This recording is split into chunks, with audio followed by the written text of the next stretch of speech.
Yeah, family, y'all. Just keep it tight, keep it tight, keep it tight. Oh, right. Yeah, yeah, yeah, yeah. Here we go, here we go. I already did my crying when I heard Mary of Magdalene. Where have y'all put him? You know, don't let him was like kind of boom, boom, and it should be like that all the time. Just like the first reading of Sunday.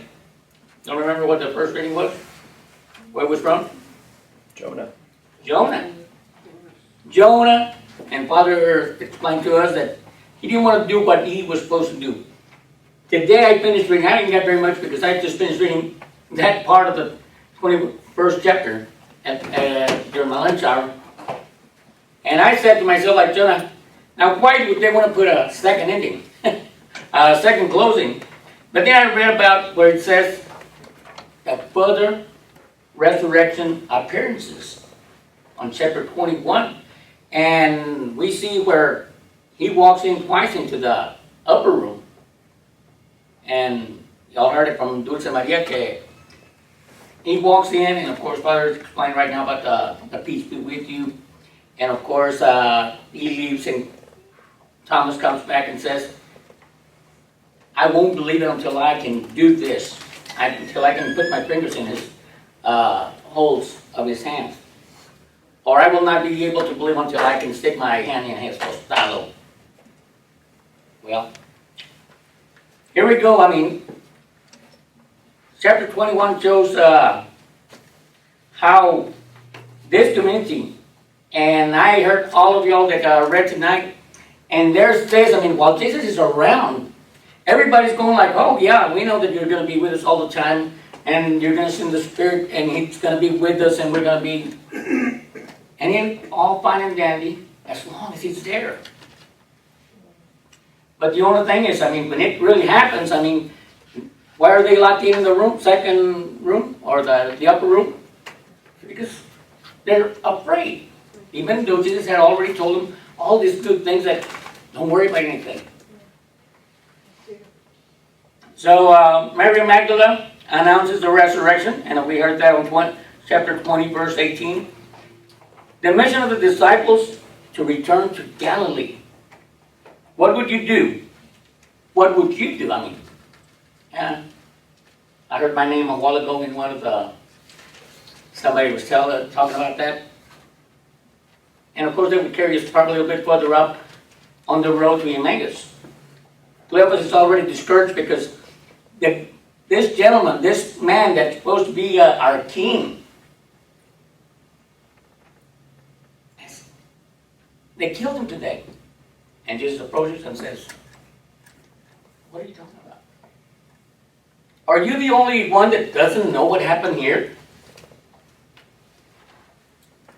So everybody gets discouraged because their friend is gone. El Maestro is no longer with us. So regardless of the promise of anything, they go back to their occupations.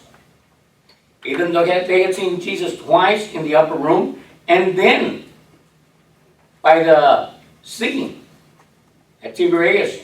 So that's 3.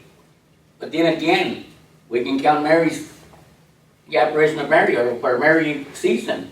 So that's 4 times. So why should we be so afraid? The appearance of at the side of the Sea of Tiberias, He's waiting for them. The beloved disciple. We've been wanting to know who is that beloved disciple. And of course, I mean, for us Catholics, I mean, we always know that it's John. John, the one that leaned against his breast while he was at table, rested on him. John, the one that never left. John, the one that was beside Mary. John, the same one that is, Jesus is going like, woman, ahí tienes a tu hijo. Hijo, ahí tienes a tu madre. But of course that includes all of us. One of the most important things I also heard very profoundly. María, ¿quiénes son los que creen en María? If not us. Muchas de las demás denominaciones, even though they're called Christians, mueven a nuestra madre a un ladito. Pero Juan se la lleva con él. Nosotros los católicos.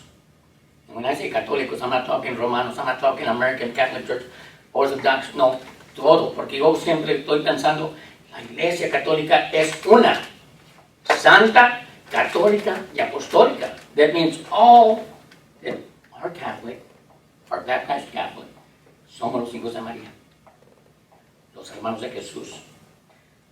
So, en esa apariencia, miramos a Jesús fixing breakfast, scrambled fish, and he sees the guys coming in la barca. ¿Y quién es el que lo reconoce? Who's the one that recognizes him first from far away?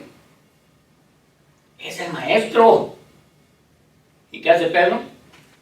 I heard a while ago, and he takes his clothes off and or wraps them up. Some people said that he was naked. Not sure, his father would say, I was there 2,000 years ago. Pero la cosa es, I mean, and jumps out of the boat to go greet him. Pero el que reconoció otra vez es Juan, el que escribió esta última carta para traer tranquilidad from helping to the other disciples or to the people of the time. La tranquilidad que nos trae a nosotros también, porque sabemos que yo para mí, take me wrong a mí, pero me baso mucho en lo que oigo, en la palabra de Dios. Y por eso me pega como que, wow, if I was just, o como que me siento como que estoy aquí, con los discípulos, al lado de María. And a little something that we missed, maybe it's in the other Gospels. ¿Cómo se llama, padre? La piata. I mean, donde está Jesús o María con Jesús en sus brazos, después de que lo descargan de la cruz. That's the only thing that I missed. Porque la cosa es tan importante de pensar. Los brazos de una madre para sus hijos. A lot of people say, you're blessed porque tienes a tu madre. And I feel blessed. I mean, I think that I told somebody the other day, Domingo, she's going to turn 89 in April. Y todos dicen, ay, que te la guarde muchos años. Yo también les digo, sí, que la guarde muchos años porque es la que nos hace las tortillas en la casa. No por eso. But, I mean, it's just great to have our mom and y darle el amor que merece. Que one time we might have left. Pero aquí está Jesús. La madre nunca se olvida de su hijo.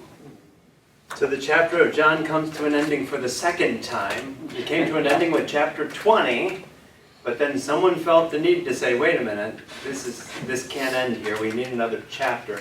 This great chapter, Peter is so confused. Did you read carefully what was happening in that scene? He was in the boat asleep, naked, but as soon as he heard that Jesus was there, what did he do? He put on his clothes and then jumped into the water. Wait a minute, shouldn't it be the other way around? Take off his clothes. We have the picture here of a confused guy who, when he hears that Jesus is back in town, the guy who he denied not once, not twice, but 3 times, he's scared, right? He's scared. And why this chapter is so important then is because now this man who's denied Jesus 3 times now has the chance to be able to say, do you love me, Peter? Yes, I love you. Not once, not twice, but he says it 3 times. What's fascinating for those who read the Greek, though, is that we've talked about different types of love. The lowest type of love was sort of like a familial love, storge. Storge is sort of like the love that we have for family, for those that we have to love because they're family. And then higher than that is philia. Philadelphia comes from this root, brotherly love. It's sort of like the love that we have for brothers and sisters in Christ. That's philia. The highest love that we can have, though, is agape or agape. Agape love is the highest love, self-sacrificing, selfless love. And what's fascinating for those who read Greek is that in this story, Jesus comes to Peter and he says, Agapas me? Do you love me, Peter? Agapas me? And what does Peter say? Yes, Lord, te filio. Whoa. Follow the difference here. Do you love me with the highest possible love there is, this self-sacrificing love? Do you love me that much?